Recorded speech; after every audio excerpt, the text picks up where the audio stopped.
Instante de permanencia. Hoy me desperté pensando en ese breve instante de permanencia ante la eternidad de las montañas. Pienso en el fin mucho antes del fin, como tratando de hackear la realidad, de decirle a la vida, yo sabía, siempre lo supe. Por eso intentaba quedarme siempre 5 minutos más. Revisionado. Volvemos a las viejas películas, como quien vuelve a la casa de sus padres. Pasan los años y volvemos a experimentarlas. Algunas envejecen bien, otras envejecen mal, pero nunca se trata de la película en sí, se trata de nosotros.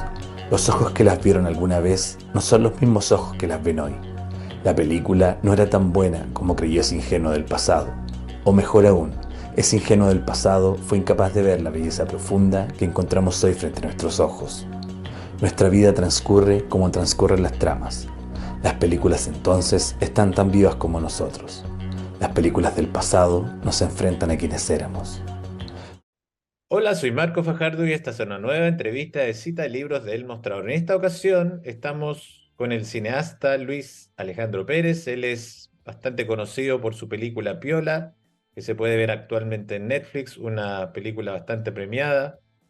Pero en esta ocasión vamos a conversar con él porque acaba de publicar un libro de poemas, un libro de poesía que se llama Breve Instante de Permanencia. Y antes de comenzar la entrevista con él, quisiera compartir con ustedes estos versos, para que se hagan un poco la idea de la escritura del artista. Y dice así: lloré en sueños, lloré despierto, lloré sentado en el baño, lloré viendo las noticias, lloré en el patio, lloré lavando la loza. Lloré por muy poco, lloré por mucho. A veces hice como que no lloré, pero lloré, siempre lloré, y no me avergüenza decirlo, he llorado como condenado. Bueno, muchas gracias, Luis, por recibirnos. Muchas gracias a ti, Marco, por la entrevista. Bueno, cuéntame un poco, ¿cómo fue que surgió este libro? No sé si siempre has escrito y cuál es la relación de esta obra con el cine. Ujú. Sí, claro, yo creo que la escritura estuvo siempre, antes del cine incluso, te diría. Yo creo que, bueno, escribiendo este libro uno empieza a procesar, ¿no? A entender como desde dónde uno escribe. Y me di cuenta que, claro, la película nació a raíz de cosas que había escrito cuando tenía 17, 18 años. Fueron las mismas canciones que había escrito como en forma de rap, que hablaban desde una mirada más poética. Y claro, siempre le di una importancia a la poesía, siempre para mí tuvo un núcleo, ¿no? Era mi forma de entender el mundo igual. Y siempre estaba buscando poetas, siempre estaba leyendo poetas, siempre estaba escribiendo poemas. Y en estos escritos donde yo, claro, a veces encontraba diálogos, historias, algunos conflictos, y es lo que yo después utilizaba y utilizo regularmente en las cosas que escribo, ¿no? O sea, en largometrajes o series. Es como el cajón donde uno va guardando las experiencias y las miradas del mundo. Y en la pandemia me pasó que un tiempo empecé a ordenar mis escritos y me di cuenta que tenía muchos poemas y que tenían cierto sentido. En ese tiempo también había comenzado a grabar un documental sobre un poeta que se llama Juan Pablo Riveros y conocí a un editor que es el editor de sus libros, que son libros que yo admiro mucho. Nos hicimos muy amigos y en algún momento él me dice, si tienes algo que no calce en una película o de forma audiovisual, podríamos trabajarlo. Bueno, después de pensarlo harto, porque para mí lo respeto mucho este oficio de la poesía, ¿no? Le envié mis escritos y bueno, a Oscar le encantó, conectó mucho con la poesía, es una poesía bien, sin muchos artificios, es bien deslavada, bien directa, bien minimalista, se podría decir, y él le dio forma, un poco ayudó a estructurar el libro, hizo una selección, vio qué cosas hablaban como de temas en comunes, y también me dio como algunas tareas, ¿no? Como que hay temas que le gustaron, por ejemplo, los poemas que hablan sobre la carretera, y me pidió más sobre esos poemas, por ejemplo. Abrimos más una línea hacia poemas de viaje, en ese sentido. Ese es un poco como nace el libro Breve Instante de Permanencia. Bueno, me decías que leías poetas, no sé si me gustaría que me cuentes un poco de cuáles son esos poetas que admiras, que has leído, que te gustan.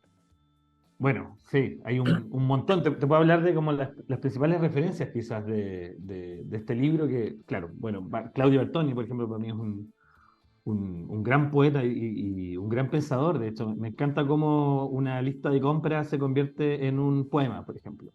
Encuentro que esa cotidianidad es lo que busco también en la poesía.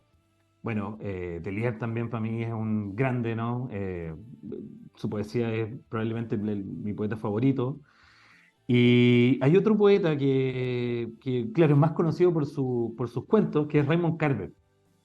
Y la poesía de Raymond Carver creo que es la que más se emparenta un poco en el sentido de hacer poemas sobre la vida cotidiana, ¿no? La vida familiar, el entorno, el oficio también, un poco escribir sobre el momento en el que estás filmando. En mi caso, por ejemplo, que es lo que yo trabajo, eh, creo que por ahí van las influencias, y claro. Bueno, ya después buscando más, bueno, está Emily Dickinson, y para mí uno de los grandes también, Charles Bukowski, por ejemplo, que es muy conocido Bukowski, por ejemplo, por sus poemas de borracheras, de bares, pero tiene toda una otra línea, que es la línea que a mí me encanta, que, por ejemplo, es la línea de los animales, o su relación con los animales, con tomar un gato que está recién atropellado en la calle, llevarlo a la casa, curarlo y hacer un poema de eso.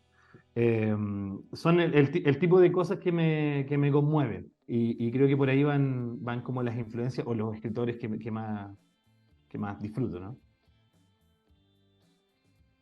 ¿Con qué temas, con qué historias se va a encontrar el lector, la lectora en tu libro? En breve instante permanece se van a encontrar con poemas que hablan sobre el cine, que hablan sobre películas. Hay una cierta mirada nostálgica, ¿no? A lo que ha ido desapareciendo, por ejemplo, a lugares que han cambiado, a cines que estaban en el centro y que se convirtieron en supermercados, que ahora son farmacias. En particular también, a mi época, por ejemplo, cuando trabajé, cuando tenía 18 años, trabajé en Blockbuster, que estaba cerca de mi casa, que creo que es algo que me marcó igual. Había algo en ese descontento de trabajar en un trabajo mal pagado, part-time, pero tenía toda esta belleza, ¿no? De los pasillos llenos de películas, de los pósters, del hablar de cine, del vivir un poco el cine desde lo más, desde la precariedad, se podría decir. Eh, Hay una belleza en todo eso. Hay un par de poemas sobre Blockbuster, por ejemplo, porque en la esquina donde yo vivo es una esquina donde estaba ese videoclub que se fue convirtiendo, era primero un supermercado, luego se convirtió en un videoclub, luego se quebró Blockbuster, se convirtió en un banco, y ahora es un banco que veo siempre en la esquina. En esta esquina es como si esa esquina me hablara, ¿no? Como si me dijera todo el tiempo, me hablara sobre el tiempo. Mira, mira cómo el tiempo cambia estos espacios. Se van a encontrar con poemas de carretera, poemas de viajes, viajes por Chile, viajes a la Patagonia, poemas que hablan sobre rodajes que parecían no tener sentido, de ir a lugares donde solo hay pampa y no hay nada, pero esa nada se va convirtiendo en algo súper concreto. Se van a encontrar con muchos poemas de la vida familiar, de la relación con los hijos, del encontrar la belleza en la casa, en la luz que entra por una ventana, en la belleza de una siesta en invierno. Y también se van a encontrar con poemas quizás un poco más amargos, que hablan, claro, sobre el fracaso, que es un tema que también me interesa. En este libro no hay heroísmos, no hay héroes. Hay situaciones mínimas, quizás se emparentan un poco con lo que es Piola, ¿no? Con una mirada más de detalles, que es lo que a mí me llama la atención como autor. Una cosa que te había preguntado antes de comenzar la entrevista era, ¿en qué momento Mm. escribes tú? Escribes, no sé, ¿o en qué momento estás pensando, craneando todos estos versos? Sí, mira, en algún momento, claro, cuando empecé a escribir, típico que uno escribía en las noches, ¿no? Cuando todos duermen y tú estás escribiendo y pasas de largo, con el tiempo se vuelve, claro, una costumbre y una necesidad de escribir. Y hay un poema en el libro que habla sobre eso, por ejemplo, momentos en los que escribo, afuera de la verdulería, después de un partido de fútbol, esperando por entrar al banco, en medio de una grabación, esperando por entrar a un museo, en la micro, en el metro, en un semáforo. eh, para mí como que dejó de ser ese momento, claro. Yo disfruto mucho, la verdad, el momento de la escritura nocturna, ¿no? En el momento de pasar el limpio, en el momento de darle forma final a lo que escribo, sea un guión o sea un poema. Pero me gusta eso de la inmediatez, ¿no? De atraparlo, de no dejar que se vaya una idea mientras vas conduciendo o te estás moviendo o incluso estás teniendo una conversación. Creo que mi poesía va por ese lado, por atrapar los momentos. Y creo que Breve Instante de Permanencia es el gran tema, ¿no? Habla del tiempo, de este breve momento en el que estamos vivos frente a todo lo que se va a sostener el nombre de un poema, Breve Instante de Permanencia, frente a la eternidad de las montañas, que finalmente es todo lo que va a quedar, y este breve instante en el que somos testigos y vivimos también la belleza y la amargura. Y ese registro tú lo haces, no sé, tienes una libreta, escribes en el teléfono, o vas grabando un audio, ¿cómo es el registro? Sí, mira, para mí es libreta y blog de notas en el teléfono. Y te diría que el blog de notas del teléfono es lo que siempre tienes a mano. El blog de notas es mi gran aliado al momento de escribir. Bueno, hay un poema que es el más popular entre los poetas, que es el amor. No sé si tú eso lo abordas o no, o lo quisiste dejar afuera por propósito, o no te has animado, no sé cómo es tu relación Sí, con sí, ese sí. tema. Sí, o sea, yo creo que hablo siempre desde el amor al cine, desde el amor a la familia, desde el amor a la pareja. Yo creo que es el gran tema, solo que, claro, hay algo en la poesía, por ejemplo, eh, siempre se suele ligar, ¿no? Como a algo más, a la oscuridad o al sufrimiento del amor o a la sangre, ¿no? Como a un poco este romanticismo de la tragedia.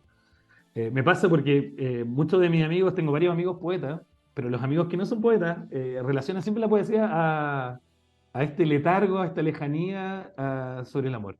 Y es lo contrario, ¿no? Como que el amor está en estos pequeños detalles, en cómo nos relacionamos, en qué vemos en esta belleza, en la familia, por ejemplo, o con la pareja. Hay varios poemas donde, claro, hablo de mi relación de pareja, pero claro, están vistos más quizás incluso desde la comedia, ¿no?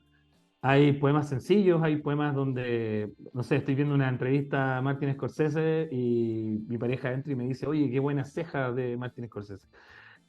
Son momentos que, claro, pueden ser graciosos, pero yo intento rescatarlos porque digo, me llama la atención el contraste, ¿no? De hacer un chiste cuando estoy viendo como al genio, uno de los genios más grandes del cine, y todo se reduce como a su ceja. Me llama la atención eso, me da risa, me causa risa, y creo que, que es algo que me gusta también. Por eso cuando digo que es una poesía quizás que escapa como de esta densidad, ahora, esta densidad sí la tiene, hay poemas que son más un poco más profundos, ¿no? Más duros y que hablan de este fracaso o de la tragedia también. Pero siempre trato de mantener esa distancia. Bueno, Luis, te agradezco mucho por tu tiempo y te deseo mucho éxito con este libro y también con tus futuros proyectos cinematográficos. Muchas gracias, Marco. Nos estamos viendo en un próximo momento. Gracias por el espacio.